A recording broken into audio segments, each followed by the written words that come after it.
The refreshed version of the Corvette has arrived. I'll include a link to the Sky Chevy and Provo's website in the description down below. They're providing us with this Corvette. This one is available for the time being, so if you're interested, just reach out to them. Also include a link to my car buying guide. Let's get into it.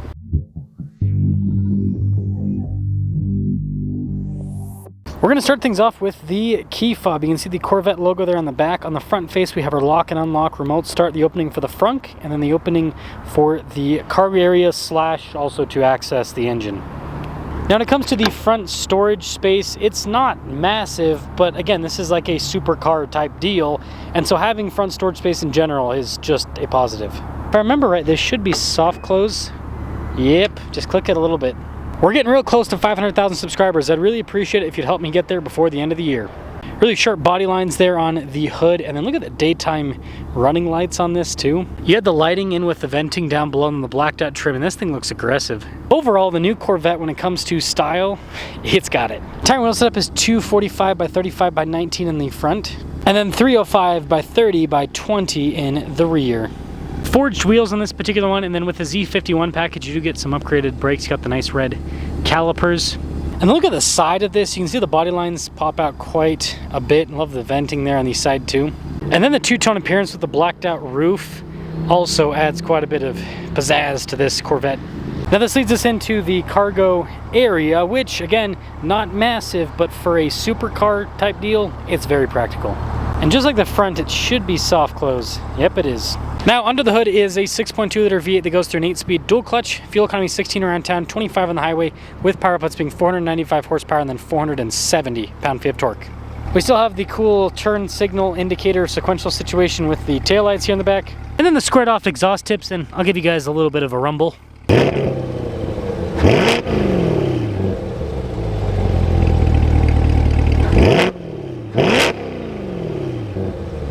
That will cap things off for the exterior of this Corvette.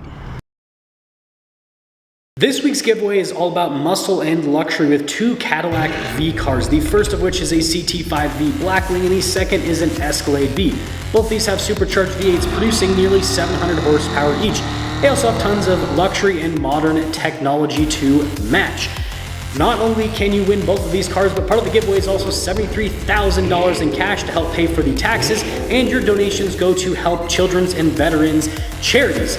Use code BHC or click the link in the description down below or in the pinned comment. This will give you 4x bonus tickets on any donation, $25 or more.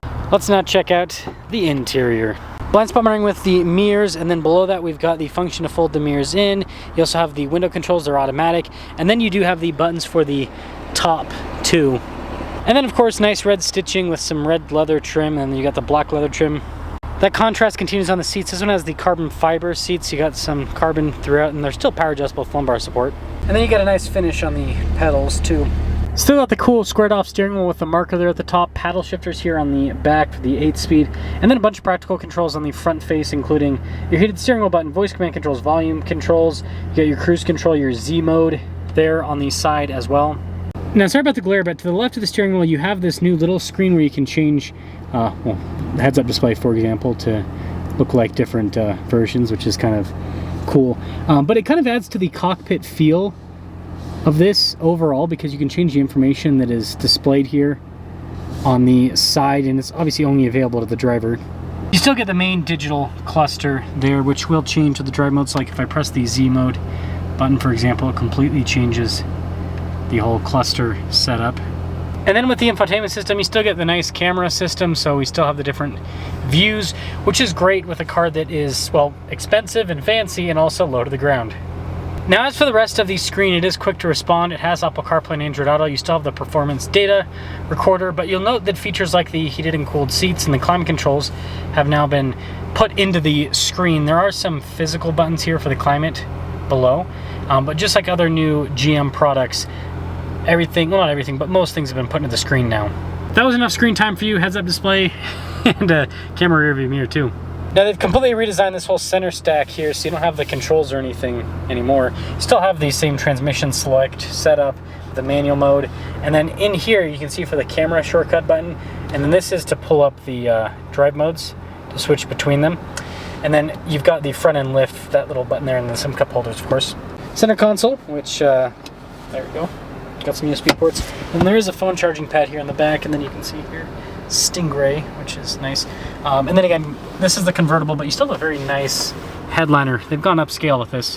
2026 Stingray convertible. Starts out at $88,750. Again, this is the 3LT. But yeah, after everything this has, wow, it's got a lot. Carbon fiber too. $108,625. Let's see how the new Corvette performs. Let us set off in the refreshed C8. Yeah, it does feel more cockpit-like because you got that screen and that screen. It's like, I mean, the Corvette's always been about that. Oh, I forgot to show you guys the glove box.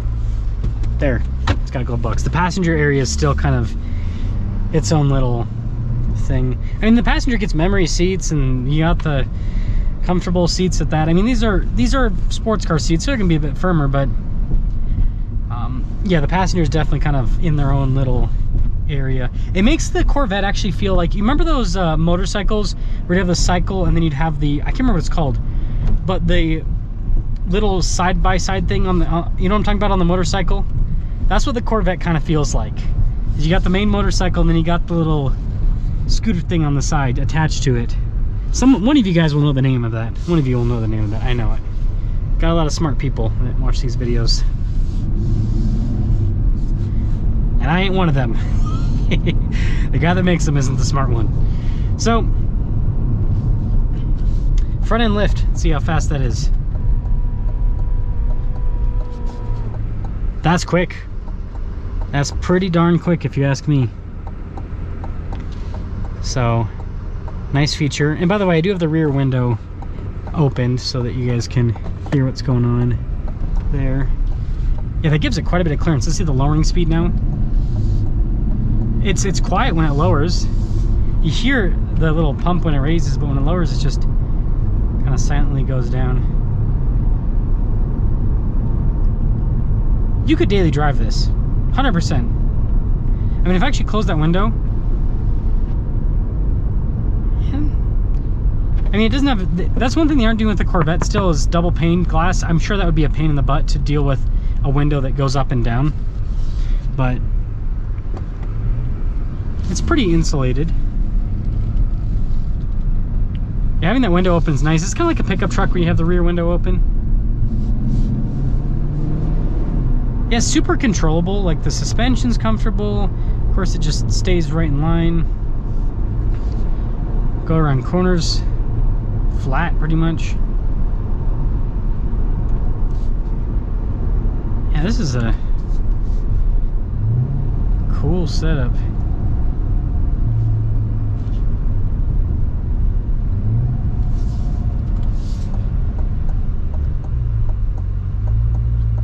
Yeah, you know, the C8 has really made like supercars accessible, more so than they were before, because it's not just the price point this is at, it's also just the approachability.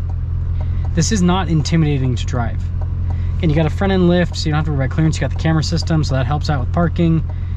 And then it's a Chevy with their, you know, 6.2 V8, which, yeah, we don't need to talk about the engine too much, but it's less of an exotic powertrain than what you have in like a Lamborghini or a Ferrari. Even if they, you know, Ferrari's got like a V6 in the new car, but still it's a different beast. This is a very simple NA V8. And they obviously have more exotic versions of the new C8, like the Z06, but this is supposed to be the bread and butter. I think they've made the interior better. You know, just kind of touching the trim and everything, it feels like the build quality is improved, and the material use has improved too. And we'll get on it a little bit here. Now it obviously has an artificially lower red line during this braking period, but I mean, you can still feel the power. It sounds good. It's a quick car.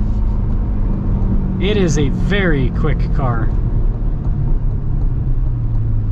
And it sounds good. It doesn't sound obviously nearly as good as the Z06, but it's also a lot less money. Man, the handling is fantastic.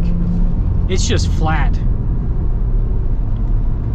Man, this is a beautiful machine. So in summary, the baseline Corvette is the most appliance-like of all the Corvettes, right? It has the, well, yeah. I mean, I would say that the E-Ray is more appliance-like because that one's like even more approachable than this, having a little bit of grip on the front end. But anyways, yeah, it's super easy to drive. The price point is a lot more approachable than something like a Z06. And yeah, it's still fun, but you know, it doesn't quite have the theater of like the Z06, for example. And I obviously haven't driven the new ZR1. I don't know if that'll ever happen. Hopefully it will in the future, but still a crazy performance car, but it's approachable, and so the fact that it's approachable makes it potentially less exciting, I would say. But I think that's fine because it's like they have one that's crazy. So, you know, having one like this that basically is something that looks cool and drives well for boomers, you know what I mean? Like, I don't have a problem with that. I don't have a problem with that at all. I think that's a great concept, great idea. I also noticed it has cylinder deactivation. As I was coming around the roundabout, it made a weird sound, and I was like, what was happening? And then I look, cylinder deactivation. So in a Corvette, kind of strange.